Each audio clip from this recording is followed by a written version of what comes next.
Après 3 heures de délibération, le verdict tombe.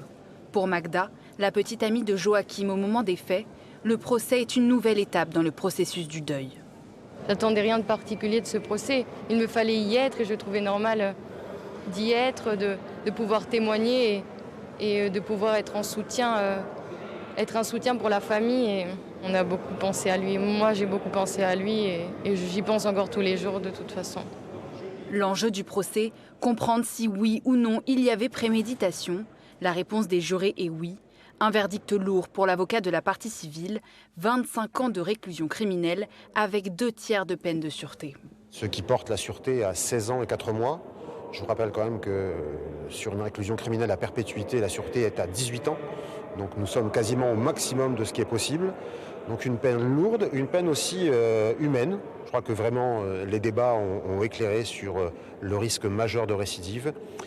Joachim est mort, Joachim ne reviendra pas, mais il ne faut pas qu'il y ait d'autres Joachim. C'est le message de la justice ce soir.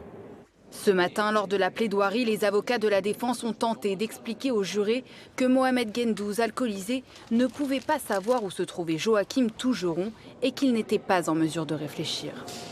Je ne suis pas persuadé d'avoir été totalement entendu, en particulier sur la préméditation, dont je suis persuadé qu'elle n'existait pas. Je considère que la part d'humanité que chacun recèle en nous n'a pas été prise en compte et qu'il a été considéré, je dirais qu'il était l'étranger.